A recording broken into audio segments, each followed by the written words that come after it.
E aí, seus capitalistas malvadões? Gabriel Pelissaro na área, bora para mais um vídeo, porque hoje, pessoal, eu vou trazer alguns indicadores macroeconômicos atualizadinhos para vocês. Coisa linda, pessoal. O vídeo está extremamente especial, te convido a assistir até o final para que você entenda essa macroeconomia aliada aos ciclos, para que você consiga aproveitar as grandes oportunidades que os ciclos te oferecem. Então esse momento que nós estamos entrando agora, seus capitalistas, é um momento de muita oportunidade para quem se prepara e para quem tem o conhecimento para saber exatamente aonde se expor no momento correto. Tem timing sim, e é por isso que a gente estuda tanto essa macroeconomia, esses indicadores, para a gente ir medindo a temperatura e ir ali gerenciando o nosso capital. Beleza, pessoal? Então sem mais delongas, bora cair para dentro. Já vamos compartilhar a tela aqui, já vai deixando o seu like, trazendo aí o primeiro indicador, pessoal, que é o indicador da atividade industrial americana do Fed da Filadélfia. E esse indicador, pessoal, hoje foi muito surpreendente, porque ele estava com uma estimativa aí de uma queda de 6,2. Só que a queda veio muito acima do esperado. Veio uma queda de 19,4. Praticamente aí três vezes aí a estimativa, né? Frustrada, abaixo, pessoal. Isso indica que a atividade industrial americana está contraindo. E parece que esse indicador é ruim. Só que, na verdade, esse indicador, no contexto macro que nós estamos vivendo, ele é positivo. Porque indica que o aperto monetário que está sendo criado, está sendo fomentado pelo Banco Central americano, ele está surtindo efeito. A economia está sendo induzida para uma contração, para uma recessão, para combater a inflação. Hoje o grande inimigo é a inflação. E aí, para combater justamente essa inflação que foi criada pela expansão monetária para estimular a economia e com as quebras de supply chain em 2020, essa inflação foi criada e agora eles vão tentar derrubar essa inflação com a economia aí indo para uma recessão, levando a economia para uma recessão. Beleza, pessoal? Vamos aprofundar essa questão então. Porque saiu outro indicador extremamente importante. Esse indicador aqui, pessoal, aponta a última peça a cair. Imagine peças de um dominó, onde uma peça empurra a outra. Essa peça que está aí na sua tela é a última peça a cair para quem estuda o ciclo Hope. E a grande jogada é que os pedidos iniciais de seguro-desemprego vieram abaixo do esperado, o que é um indicador positivo se você olhar isoladamente, mas olhando para o contexto ele é negativo. Por que é negativo? Porque ainda existe mais margem para aperto monetário e a gente ainda está vendo a economia pujante, porque o desemprego ainda não chegou, porque as empresas ainda não começaram a cortar funcionários. É claro que nós já estamos vendo algumas empresas cortando funcionários, principalmente as empresas tech, que são as primeiras aí a sentirem aí a questão do aperto monetário, da desaceleração, porque elas são mais frágeis. Mas a grande jogada é a seguinte, seus capitalistas. A gente ainda não viu um desemprego muito alto. E geralmente quando a gente vê o pleno emprego, que é o que está acontecendo nos Estados Unidos, isso indica ainda que nós estamos, pessoal, longe aí do fim dessa crise, né? Nós estamos no momento onde ele ainda vai ter que começar a subir. É um movimento onde a economia está muito aquecida. E é nos momentos de pleno emprego, né, quando ela chega no pleno emprego, que aí a economia chega no fim do ciclo e o próximo ciclo, né, ele vai começar justamente quando o desemprego começar a disparar. E é nesse momento que a gente vai ter grandes oportunidades de exposição, seus capitalistas. Mas, por enquanto, a gente vê o emprego forte, indicando que ainda existe mais margem aí para apertos, pessoal. Essa que é a grande jogada. Então a gente precisa ficar de olho nesses indicadores e fazer a leitura contextual. Agora, a gente vai fazer a leitura do primeiro setor, da primeira peça a cair. Essa vai ser a primeira peça a cair, é a primeira peça que geralmente cai e que vai empurrar as outras. E é essa peça caindo que vai empurrar justamente a peça do desemprego, que vai gerar o desemprego. E o desemprego, ele é bom, porque se a economia está muito acelerada, o que acontece, os capitalistas? Acontece que a mão de obra continua se elevando, porque ela está sendo disputada. E aí, uma economia com a mão de obra cada vez ficando mais cara é uma economia que vai ter uma inflação persistente. Então, lembre-se, a economia está sendo induzida para uma recessão para que justamente a inflação seja contida. Então tudo que fomente ou faça a inflação persistir é negativo nessa leitura. Por isso que o pleno emprego agora, ele é negativo. E o remédio amargo da farra que a gente viveu de 2008 para cá vai ser essa recessão, vai ser esse desemprego, tá? Muito bem, seus capitalistas, vamos falar do setor imobiliário então, que é a primeira peça a cair. Licenças de habitação unifamiliar nos Estados Unidos caem para os níveis da crise do vírus e começam aí então a sua queda. Com o sentimento dos construtores residenciais em colapso, não deveria ser surpresa que os analistas esperassem que o início da habitação, novas habitações e as licenças caíssem em outubro. E eles estavam certos. Com os começos de novas habitações caindo 4,2% e as licenças caindo 2,4% no mês, indicando que os construtores estão colocando o pé no freio, que o setor imobiliário está começando a desacelerar e essa é a primeira peça a cair. A primeira peça está caindo, seus capitalistas, prestem atenção, a primeira peça está caindo e ela vai empurrar a segunda peça e aí, pessoal, a gente vai vendo a economia entrando em contração, tá?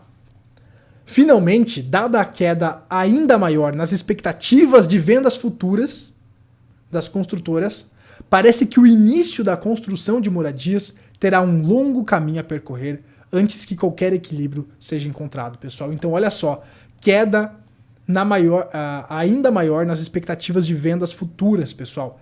Então, os caras vão desacelerar novas construções.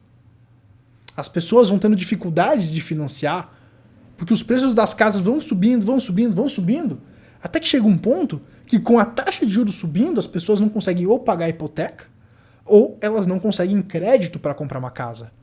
Então a bolha ela vai desinflar agora.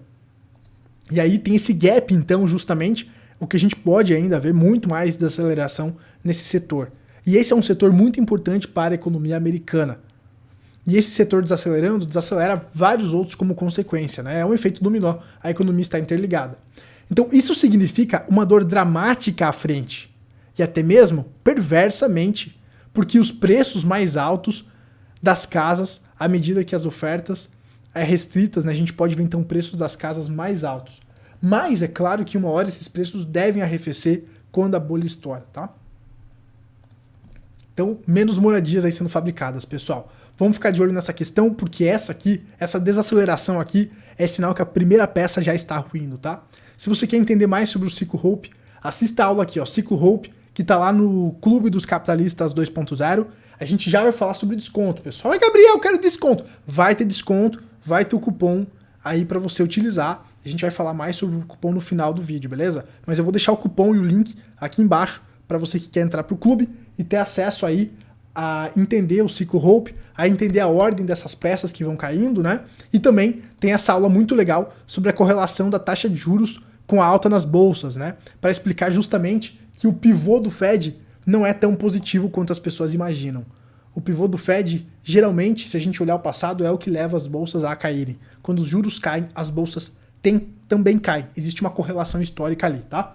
E a gente aprofunda mais nessa aula aqui, lá no módulo de indicadores de ciclo econômico. Já vai rolar cupom de desconto para quem assistir até o final aí, 50% de desconto com o cupom CRASH. A gente já vai falar mais sobre ele. Vamos seguindo aqui, pessoal. O Fed, ele tá muito duro no aperto monetário. O aperto monetário, lembro vocês de novo, que é justamente necessário para combater a inflação.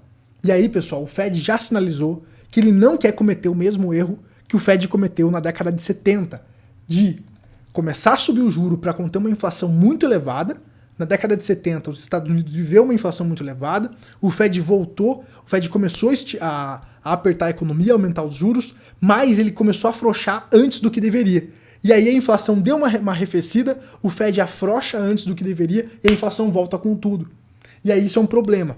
O Fed aprendeu que você não pode brincar com a inflação. Você tem que matar esse bicho com vontade. E aí vem o Volcker, que inclusive tem o Volcker's Bear, né? Que ele criou um bear market que resolve o problema da inflação que ficou a década de 70 inteira perturbando. O Volcker, ele assume o Fed e resolve o problema da inflação na década de 80. Como é que ele fez isso? Ele dá uma paulada na taxa de juros, leva a economia para uma recessão, isso faz a economia enfraquecer, arrefecer, faz os preços caírem e aí ele resolve o problema da inflação, claro, como o preço disso gerando desemprego, gerando todas as consequências de uma recessão. Empresas tendo prejuízo, empresas quebrando e por aí vai. Então é uma limpeza, né, pessoal? Então eles criam uma inflação e depois eles criam uma deflação.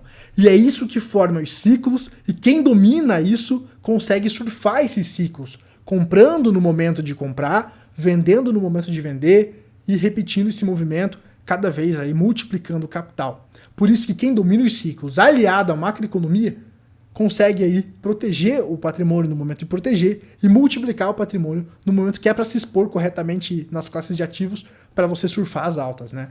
Por isso que eu falo, gente, quem entendeu o que a gente está falando vai mudar de patamar. Não tem como não mudar de patamar. Essa que é a grande jogada. E agora o Fed, então, ele não quer cometer esse mesmo erro da década de 70. Então, para evitar os erros da década de 70, o Fed vai querer errar pelo lado de manter as taxas mais altas por mais tempo. E isso vai fomentar justamente essa contração, pessoal. E aí, nós temos um indicador que aponta que a gente pode estar aí próximos de viver uma grande recessão. O Tavi Costa da Crest Capital, pessoal, nos lembra novamente da inversão da curva de juros, seus capitalistas. É oficial. A curva de juros dos Estados Unidos está mais de 70% invertida. Nos últimos 50 anos de história, sempre que ultrapassamos esse patamar, seguiu-se uma recessão. É claro, seus capitalistas. Quem entende das bases econômicas que eu ensino para os alunos do Clube dos Capitalistas 2.0 sabe que não tem negócio, que é irrecusável que a gente vai ter uma recessão. E que essa recessão vai ser repleta de oportunidades para quem está se preparando, para quem está se antecipando. Agora, pessoal, é hora de você preparar a terra para daqui a pouco plantar e para colher em 2025. Quem se ligar, quem buscar o conhecimento e fazer o que precisa ser feito agora, vai surfar a maior oportunidade de décadas. Porque essas oportunidades elas acontecem de décadas em décadas. E aí tem sinais do que está para acontecer. Então, pessoal, eu estou falando para você, se você surfar esse movimento agora, não deixa o bonde passar, tu vai mudar de patamar a partir de 2025. Porque agora a gente vai preparar a terra, nós estamos preparando a nossa carteira, estamos preparando a terra para plantar nos lugares corretos, na estação correta, tem estação correta para plantar, e daí nós vamos colher aí essas plantações aí que a gente vai cultivar agora, lá a partir de 2025. E é lá quando a gente começar a colher os frutos que a galera vai falar que foi sorte. Nada de sorte. Estudo e preparo. Essa que é a jogada. Então aqui, pessoal, o Tavi está falando que nos últimos 50 anos de história, sempre que ultrapassamos esse patamar, seguiu-se uma recessão. 70% da curva de juros invertida rolou uma recessão. Estamos agora com 76% com o Fed ainda apertando as condições monetárias. 76% das curvas de juros já se inverteram. E o Fed ainda está apertando as condições monetárias. A inflação ainda está elevada e ainda tem margem para apertar mais. Então, seus capitalistas, parece que o movimento é inegável. E aí é só você ver aqui na história, certo? Historicamente, então, quando passa dessa linha amarela, quando chega próximo dessa linha amarela de 70% de inversões, você vê aqui várias crises acontecendo na sequência. A crise inflacionária que eu comentei com vocês na década de 70, teve aqui a bolha tech mais recente, ó, a bolha de tecnologia, teve aqui a bolha imobiliária, teve aqui o vírus, né? E agora nós estamos novamente nesses patamares onde no passado o cruzamento, né, dessa região levou justamente a economia para uma recessão e levou os mercados para o chão, pessoal. Nesses momentos, muitas pessoas se arrebentam nos investimentos. Por isso que é tão importante ter timing de entrada, de posicionamento e saber como se posicionar. E dominar esses ciclos, dominar esses indicadores, porque é isso que vai te colocar à frente de 99% dos investidores. Essa que é a grande verdade, pessoal. O JP Morgan está prevendo uma leve recessão nos Estados Unidos em 2023. Então vamos entender por que o JP Morgan está esperando uma leve, é levezinha, coisa boa, coisa pouca. Aí, uma recessão nos Estados Unidos em 2023. E lembrando, os Estados Unidos é o motor aí do mundo, é uma das maiores economias do mundo, e se tem problema lá, tem problema no mundo todo, beleza? Então, os economistas do JP Morgan preveem uma recessão leve nos Estados Unidos na segunda metade do próximo ano, dadas as expectativas de que o Fed aperte ainda mais a política monetária em sua batalha contra a inflação. O Banco de Investimentos prevê contração econômica de 0,5% no quarto trimestre do próximo ano e possivelmente se arrastando para 2024. Isso deve reduzir o PIB dos Estados Unidos em 2023 para 1%, quase metade de sua previsão para 2022. O JP Morgan espera mais 100 base points de aumento de juros pelo Fed até março de 2023, então mais 1% de aumento, sendo 0,5% na próxima reunião e 0,25% em fevereiro e março. Então o JP Morgan espera que agora o Fed comece a apertar o passo na elevação de juros. A instituição vê a inflação dos preços ao consumidor nos Estados Unidos diminuindo para 4,1% até o final de 2023. Em outubro, no mês que a gente está vendo aí a última taxa, ela estava de 7,7%. A meta é 2%. O JP Morgan acredita que ela vai para 4,1% até o final de 2023, tá? O núcleo da inflação, que é a medida de inflação preferida do Fed, deve moderar para 3,4%, então ficaria bem próximo da meta. Por isso que o JP Morgan acredita que a gente pode ver aí esses números, né, do Fed pisando no freio. Só que aí eu lembro para vocês, não é porque o Fed vai pivotar que a gente vai ter alta infinita nos mercados. Pessoal, já falei isso aqui no canal e vou lembrar para vocês aqui, ó. Tem uma aula inclusive aqui no clube que eu falo correlação da taxa de juros com a alta das bolsas. Nessa aula aqui que está aqui no módulo de indicadores de ciclo econômico, eu falo sobre a questão de que quando as taxas de juros caem, se a gente observar a história, nós também observamos as bolsas caindo enquanto a taxa de juros cai. Então não é porque a taxa de juros vai começar a cair que você vai ver na sequência as bolsas caindo. Pelo contrário, historicamente a gente observa as bolsas caindo junto. Então fique esperto. Fique esperto aí, seus capitalistas. Para quem quiser ver essa aula, tá lá no módulo de indicadores de ciclo econômico. Tem muita coisa bacana aqui no clube para você assistir também, tá? Para quem quer cair para dentro, só clicar aqui em comprar agora, beleza? Tem aqui o módulo da carteira antifrágil para você aprender a montar sua carteira. Tem as bases econômicas, gente. Isso aqui vai te dar background para tomar decisões. Tem as opções para ganhar com as quedas do mercado. Muito conteúdo para você fazer acontecer. O acesso é vitalício. E aí, usando o cupom CRASH, você ganha 50% de desconto. Use o cupom de desconto CRASH, tá aí na sua tela, CRASH, CRASH. Aplica o cupom na hora de fechar sua compra, que você ganha 50% de desconto, beleza? O acesso é vitalício, seus capitalistas, 12 vezes de R$ 74,71, menos que uma pizza por mês, para você adquirir aí um conhecimento que vai transformar a forma de você investir. Eu tenho certeza que a sua forma de investir vai ficar muito mais afiada, dominando os ciclos, dominando esses indicadores, tendo as bases da economia para que você tome melhores decisões. E é tomando melhores decisões, é tendo substância para tomar melhores decisões que você vai enriquecer mais rápido, que você vai acelerar o seu processo de multiplicação de capital. Cai para dentro para quem quer aí acelerar esse processo, para quem quer tomar essa decisão, para quem quer fazer essa escolha. Tem o grupo do WhatsApp e a gente se vê lá dentro. Para quem quer tomar decisão, a gente se vê lá dentro. Para quem quer perder essa oportunidade, boa sorte aí, pessoal. A maior oportunidade da década de você se expor está aí na sua frente. Link está aqui na descrição, cupom de desconto CRASH para ganhar 50% de desconto. A gente se vê na próxima e em 2025 você me agradece. Tchau, tchau.